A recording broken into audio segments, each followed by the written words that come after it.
What's up, everybody? It's John with the Unpaid Gamers. Got a car thoughts video for you. I wanted to talk a bit on the way to a job here about Diablo 4. So the beta came out this past weekend, the early access beta. So if you missed out on that, don't worry, the open beta is coming this next weekend, and anybody should be able to play that. So the early access was if you pre-ordered it, or if you got a early access code, which you could get by ordering KFC. I'd got one for my son just by getting a chicken sandwich, which is really good, by the way, so worth it. KFC, side note, has never been my favorite, by the way. So everybody's saying their food is crap. I hear you, because I've always kind of felt that way. There's better chicken places out there for sure. I really just got it because the Diablo code. But every now and again, man, they hit. Like, I really liked, they got rid of them now, but they were like the Carolina Gold chicken strips or whatever. Those were really good. This chicken sandwich was awesome. I don't know if I was just really hungry that day or what. Everybody knows about the mashed potatoes, especially when you're sick. So, there's some good things there, I guess. Again, not my favorite place, but it was fine. Ordered one, like that was probably the only time I ordered in the past 6 months there. I hardly ever go there. So anyway, got a code for my son that way. I jumped in. I didn't do a lot of the in-depth, like, character build stuff that a lot of people do. I didn't really care to mess with that, mainly because it's so early out. I'm sure they're going to make some balancing changes. Some people, of course, wanted to dive into that and provide feedback, and I don't know, it gets to like a certain level that I don't have time for initially, because it doesn't stick around for me. When the full game launches, I'll get a little bit more into that, because it serves a point. You're building a character at that point, and unless there's updates and balancing changes, that's kind of how it is. But such early beta kind of stuff, I didn't really want to waste my time with that. I just wanted to, for one, get to level 20 so I can get the wolf pup cosmetic bonus, which is pretty important. So I played till I got to level 20, got that, and then I really just kind of stopped. I'll probably check out this next open beta next weekend with a different character. So the early access beta, you could play as the barbarian, the sorcerer, and the rogue, and then the necromancer and the druid opens up on the open beta, and they'll all be in the full game as well, of course. So I really wanted to try out the druid, but it was locked for this one, so I did barbarian. I really just wanted to check out the game and see. The first day was really rocky. I couldn't get in hardly. I made a mistake because I went to load in like right at 12 Eastern, which was when it was launching, and it said like 2-minute queue or something. I was like, oh, that's weird. There's queue. Not used to seeing that on console stuff, but it is what it is. So no big deal. I just kind of let it go to see what would happen, and a cinematic started playing, and I was like, oh, I'm not ready because I'm hungry and want lunch. So I stopped, went and ate lunch, came back, and it was at that point it was the login queue was like 118 minutes before it loaded in. So I tried over and over, tried jumping in, jumping out. They said not to, but when I would do that, it would sometimes get a little bit lower. And the lowest I ever really got after a bit was like 80 minutes or something. And I didn't really want to sit for that, so I went and played something else for a couple hours, and then I just tried it again a little bit later in the day, and it was like 20 minutes. So I was like, oh, okay. So I let that go, did a few other things, came back, and was able to sit down and play it for a while. Now, I heard a lot of people talk about them getting kicked out. So, maybe if I would have waited all that time, got in, I would have been kicked out anyway. I don't know. I know they had some initial issues, which isn't uncommon for a launch game, a beta game, a Blizzard game. But I never really got kicked out, but I also kind of skipped the roughest time too. So past that, first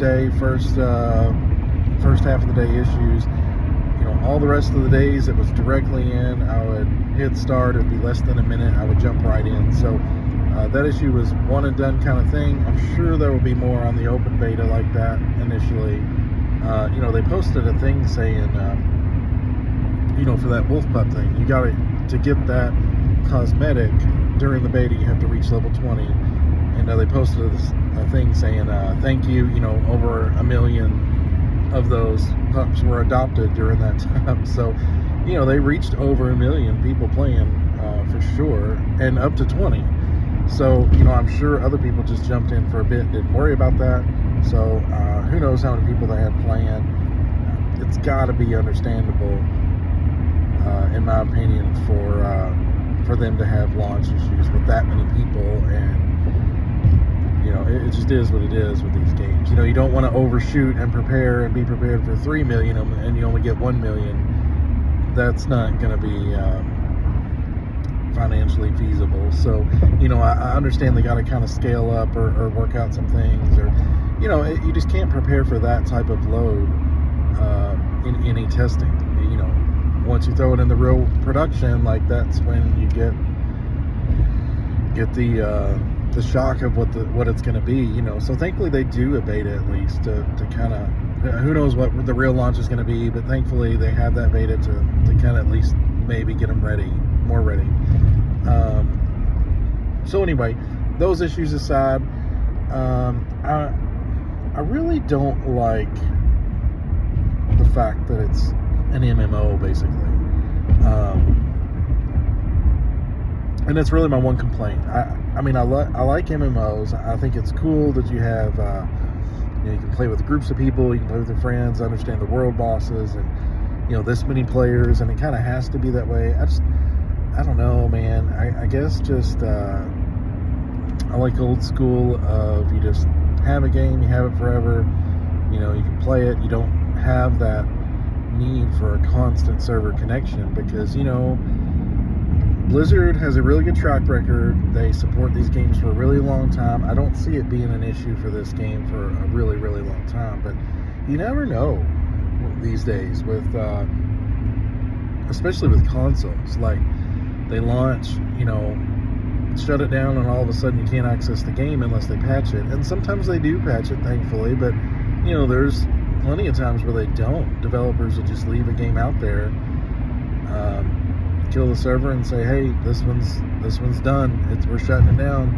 And I don't like that. I don't, I realize that's old school for me, but game preservation has its place, and it's really unfortunate when games are so heavily tied to an online connection. And I understand the benefit. It's game changing, what that can do for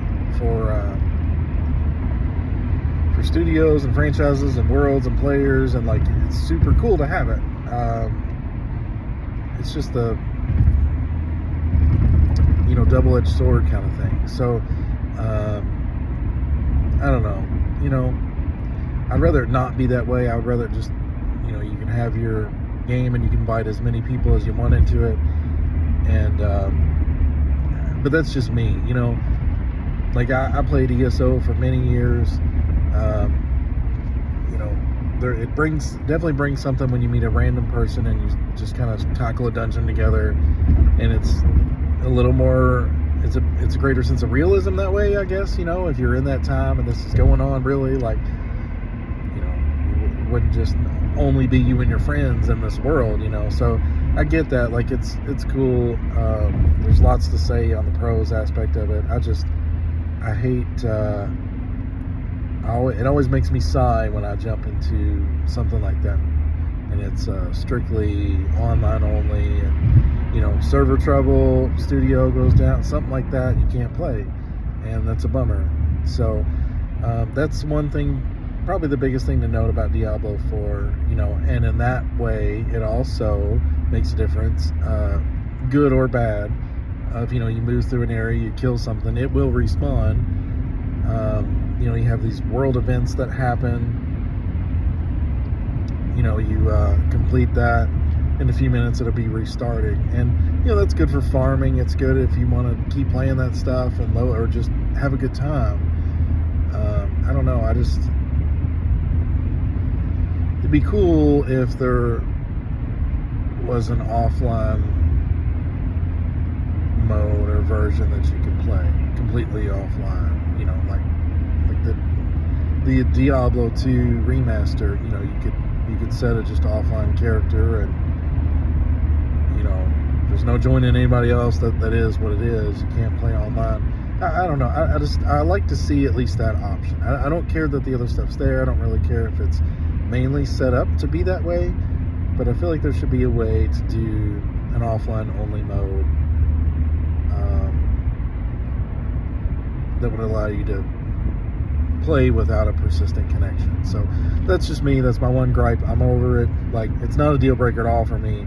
It's just some old dude longing for the good old days, I guess. I don't know. So anyway, that aside, really, really like the game a lot. It's definitely gone back to kind of more darker horror roots, I feel like, too. It doesn't seem as stylized, and not that it was really cartoony, but it's kind of what it reminds me of, that style, as opposed to the other of Diablo 3. It seemed a little more stylized than 2 and 1, and kind of that darker aesthetic. So I'm happy to see they're going back to that darker style, darker setting. The graphics look amazing. The character models are great. The world looks great as you're traversing it. Everything feels great. The combat feels great. There's a lot of depth in this game. In-game remains to be seen. There's lots of YouTube videos breaking down that more, and getting more into that technical stuff. I'm not going to do that, but it seems like there's a ton of content. For this beta, you can only do the first act. So what I understand with that is, now instead of traveling from act to act and going from this place to this place, it's a big open world. There's 3 acts. You can do the 3 in any order, and then once you complete all 3, a 4th act opens up. From what I've quickly read, I haven't dove much into it, but I understand that's kind of how it's set up to work. In the beta, you only are in this kind of one area. The map looks huge. There's tons of areas. I felt like it was pretty big just based on what I played, and that was only a small portion. So looks like it's a big open world. There's main quests, side quests, of course farming, and I know some of this I'm probably butchering the idea or description of, but I know there's like some areas that are procedurally generated. I'm not sure if it's dungeon. I think it's dungeons and not like a portal or something like that. But there are areas that are procedurally generated, so different every time you jump in. So there's a little bit of level of kind of infinite replay there with some of that. Looks like tons of gear, tons of stats to dive into, tons of skills to unlock. The character builds are going to be really fun. There's world tiers that you can adjust the world, and so the world tier you can adjust when you load in the game, or you can go to like big giant statue and select a different world tier, and basically it just makes the enemies harder, the rewards greater. There's I don't know how many, maybe 4. I think there's 4 of those. So essentially just difficulty level is what it is. But you can switch the world to higher tiers like that. I don't know, it just seems like there's quite a bit to dive into. There's the upgrade system, there's the modding your existing equipment. You can break stuff down to get its cosmetic features. I don't know if that makes sense, but basically, if a helmet looks this way and you really like that, and then you need to get a new better helmet that you want to start using, you can break down your old one to essentially steal the style of it, and then go in and change the appearance to match once you unlock that style. So it's pretty cool. You're not really going to get roped in too much of a bunch of random equipment just because it's got the best stats. So it's got a little bit of that transmog feature in it. Like I said, the combat's great. I completed the whole first act, which was really cool. The cinemas are really, really cool. I don't know, I really, really enjoyed my time. At a certain point, my investment level kind of switched off once I got up to like 20, because I'm, kind of getting to the end of what I can do in the beta as far as just the story and the leveling aspect of it.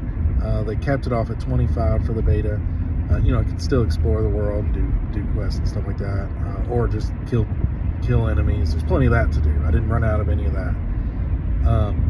But I just, I didn't want to invest too much into something that wasn't really going to carry over. So, the progress from this one carries over to the open beta, and then upon launch, it's reset completely. So, it's good.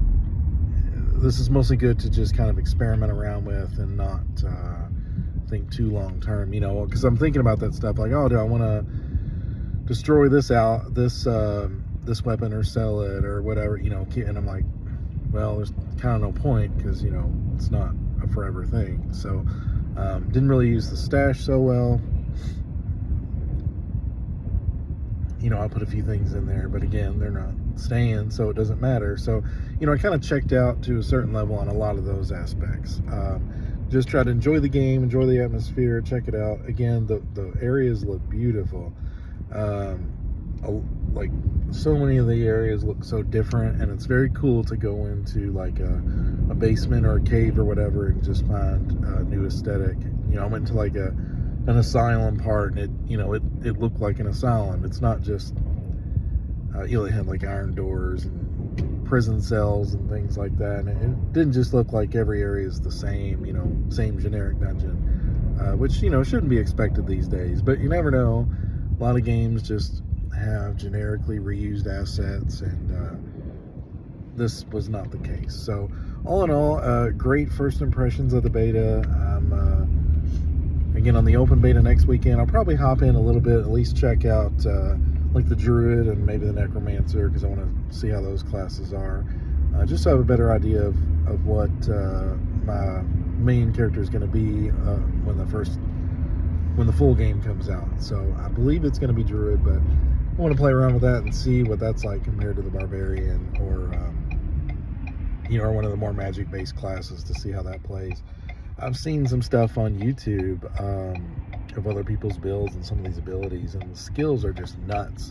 I mean, I kind of get pigeonholed a little bit when you're first kind of checking it out on, what you want to try and what you like. So I've switched around a few abilities. Didn't really explore all of it, but the ones I used were super cool, and the ones I've seen for other classes and things higher up seem even better, and that's still not as far as we're allowed to go. So I feel like there's going to be some really cool stuff in the final game. If you want to check out kind of how I played it, or a little bit, and there's a billion videos out there, but I did stream a couple hours of it, so feel free to check those out. And yeah, just looking forward to the full release. So as far as what's next for me, I don't know, really. I know that was kind of the big thing on my agenda coming up. So, there's a few things that I'm going to be diving into. I'm sure I'll be streaming some more videos. I got some ideas, but I don't really want to talk about it just yet. So stay tuned. Lots of new stuff coming, as always. Tom and I both are doing videos, semi-regular at least. I don't know if he's done any on his own yet. Still, I think I know he's planning on it. I just don't think he's got there yet. And regardless, we've been doing some table talk stuff, and I've been keeping these going and streaming when I can. So keep a watch. Some new things coming, and check out the open beta if you haven't. If you're interested, again, this next weekend, I think anybody can join it. So check that out, and I think you'll like it. So anyway, take it easy.